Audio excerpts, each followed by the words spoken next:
नमस्कार दोस्तों, धार्मिक कहानियाँ पूरा जरूर सुने। क्या संतान आती है पिछले जन्मों का हिसाब चुकाने? पूर्व जन्म के कर्मों से ही हमें इस जन्म में माता पिता, भाई बहन, पति पत्नी, प्रेमिका, मित्र, शत्रु, सगे संबंधी इत्यादि संसार के जितने भी रिश्ते नाते हैं वे सब मिलते हैं, क्योंकि इन सबको हमें या तो कुछ देना होता है या इनसे कुछ लेना होता है। वैसे ही संतान के रूप में हमारा कोई पूर्व जन्म का संबंधी ही आकर जन्म लेता है, जिसे कि शास्त्रों में 4 प्रकार का बताया गया है। नंबर 1, ऋणानुबंध। पूर्व जन्म का कोई ऐसा जीव जिससे आपने ऋण लिया हो या उसका किसी भी प्रकार से धन नष्ट किया हो, वह आपके घर में संतान बनकर जन्म लेगा और आपका धन बीमारी या व्यर्थ के कार्यों में तब तक नष्ट करेगा जब तक कि उसका हिसाब पूरा न हो जाए। नंबर 2, शत्रु पुत्र। पूर्व जन्म का कोई दुश्मन आपसे बदला लेने के लिए आपके घर में संतान बनकर आएगा और बड़ा होने पर माता पिता से मारपीट, झगड़ा या उन्हें सारी जिंदगी किसी भी प्रकार से सताता ही रहेगा।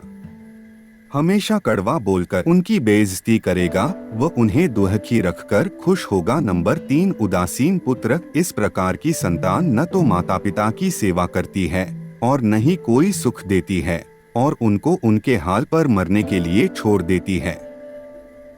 विवाह होने पर यह माता पिता से अलग हो जाती है। नंबर 4, सेवक पुत्र। पूर्व जन्म में यदि आपने किसी की खूब सेवा की है तो वह अपनी की हुई सेवा का ऋण उतारने के लिए आपकी सेवा करने के लिए पुत्र बनकर आता है। जो बोया है वही तो काटोगे। अपने माँ बाप की सेवा की है तो ही आपकी औलाद बुढ़ापे में आपकी सेवा करेगी, वरना कोई पानी पिलाने वाला भी पास में न होगा। आप यह न समझें कि ये सब बातें केवल मनुष्य पर ही लागू होती हैं।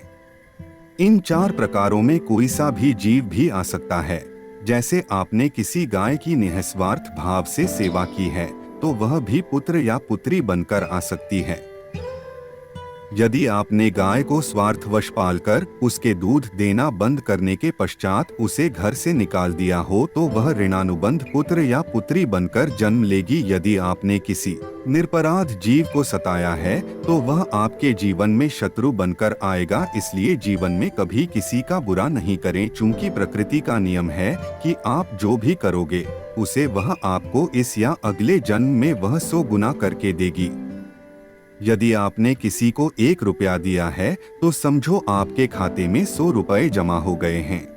यदि आपने किसी का 1 रुपया छीना है तो समझो आपकी जमा राशि से 100 रुपए निकल गए। जरा सोचो कि आप कौन सा धन साथ लेकर आए थे और कितना साथ लेकर जाओगे।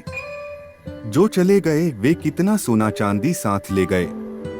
मरने पर जो सोना चांदी धन दौलत बैंक में पड़ा रह गया, समझो वह व्यर्थ ही कमाया। औलाद अगर अच्छी और लायक है तो उसके लिए कुछ भी छोड़कर जाने की जरूरत नहीं, खुद ही खाक मालेगा।